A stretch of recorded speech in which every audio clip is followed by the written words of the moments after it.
আমাদেরও সেনাবাহিনী আছে, আমাদেরও রাষ্ট্র আছে, আমাদেরও জনবল আছে, আমাদের 200 কোটি মুসলমান আছে, আমাদের অর্থ ব্যবস্থা আছে, আমাদেরকে আল্লাহ পাক জমিন দিয়েছেন।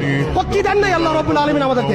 তারপরে কেন এই জায়গায়? এর উত্তর আপনি খুঁজে বের করেন। আপনি খেয়াল করে দেখেন, আজকে আমরা এই জায়গায় চলে আসছি শুধুমাত্র একমুখী, তাদের সামরিক আগ্রাসনের ভিত্তিতে নয়। আমাদের সেনাবাহিনী কম নাই, আমাদের জমি কম নাই, আমাদের দেশ কম নাই, আমাদেরও প্রযুক্তি কম নাই। তাহলে আমরা এই পর্যায়ে কেন আসলাম? উত্তরগুলো আপনি খুঁজে বের করেন, উত্তরগুলো খুঁজে বের করেন। আমাদেরও সেনাবাহিনী আছে, আমাদেরও রাষ্ট্র আছে, আমাদেরও জনবল আছে, আমাদের 200 কোটি মুসলমান আছে, আমাদের অর্থ ব্যবস্থা আছে, আমাদেরকে আল্লাহ পাক জমিন দিয়েছেন। কি দেন নাই আল্লাহ রাব্বুল আলামিন আমাদেরকে? তারপরে কেন এই জায়গায়? এর উত্তর আপনি খুঁজে বের করেন। উত্তর হচ্ছে একটাই, উত্তর একটাই। আল্লাহ পাক কোরআনে বলেছেন, ইন তানসুরুল্লাহ ইয়ানসুরকুম। ভালো করে শুনেন, সূরা মুহাম্মদ পড়ে দেখবেন, ইন তানসুরুল্লাহ ইয়ানসুরকুম। তোমরা যদি আল্লাহকে সাহায্য করো তবেই আল্লাহ তোমাদেরকে সাহায্য করবে। আমরা সবাই ব্যক্তি পূজায় লিপ্ত হয়েছি, দুনিয়া পূজায় লিপ্ত হয়েছি, আমরা সবাই দুনিয়াদারি নিয়ে ব্যস্ত হয়ে গেছি। আর যখন আমাদের ভাইরা মারা যাচ্ছে তখন আমরা মায়া কান্না দেখাচ্ছি।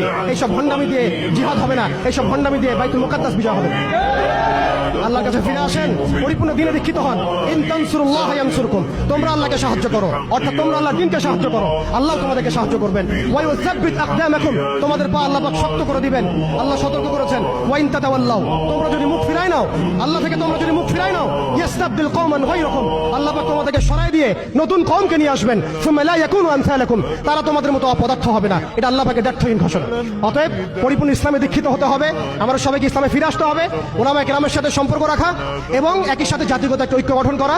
জাতিগত ঐক্য গঠন করে একটা শরিয়া রাষ্ট্র কায়েম করে, একটা পরিপূর্ণ ইসলামী রাষ্ট্র কায়েম করে, নবী সাল্লাল্লাহু আলাইহি ওয়াসাল্লামের সুন্নাত অনুযায়ী একটা মদিনা রাষ্ট্র কায়েম করে আপনি আন্তর্জাতিক মহলে চাপ দিতে পারবেন ইনশাআল্লাহ।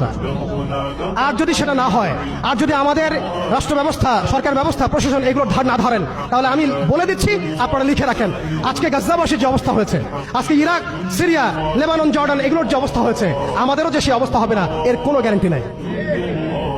মিয়ানমার আমাদের উপর যেভাবে রোহিঙ্গাদেরকে চাপিয়ে দিয়েছে, আপনি আমি কোথায় যাব? আমাদের উপর যদি এরকম অবস্থা চাপিয়ে দেওয়া হয়, আপনাকে আমাকে কি ভুটান জায়গা দিবে? আপনাকে আমাকে নেপাল জায়গা দিবে? আপনাকে আমাকে কি মায়ানমার জায়গা দিবে? আপনাকে আমাকে কি ভারত জায়গা দিবে? আপনাকে আমাকে কি পাকিস্তানও জায়গা দিবে? অতএব আমাদের এই জমিনে, আমাদের এই সংগ্রাম, আমাদের এই জিহাদ আমাদের কি করতে হবে? আমাদের ইসলাম আমাদের কি করতে হবে? আমাদের ভবিষ্যৎ আমাদের কি করতে হবে? আল্লাহ পাক বোঝার তৌফিক দান করেন। বাংলাদেশের এই অবস্থায় এখন একটা ইসলামী রাষ্ট্র গঠনের কোনো বিকল্প নাই। আপনি আমি চাইলে লক্ষ কোটি মুসলমানকে সেখানে চাপ প্রয়োগ করে পাঠাতে পারতাম যদি আমাদের ইসলামী রাষ্ট্র থাকতো।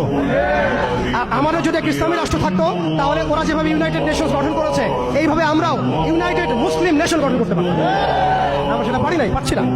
তারা যেভাবে ইউনাইটেড নেশনস গঠন করে সারা বিশ্বে মুসলিমদেরকে চাপ দিচ্ছে, ট্রাম্প কি বলছে আপনারা সবাই দেখছেন, মিডিয়া ভাই সবাই আছেন, স্পষ্ট ঘোষণা দিচ্ছে ওরা এখান থেকে বের হয়ে যাক।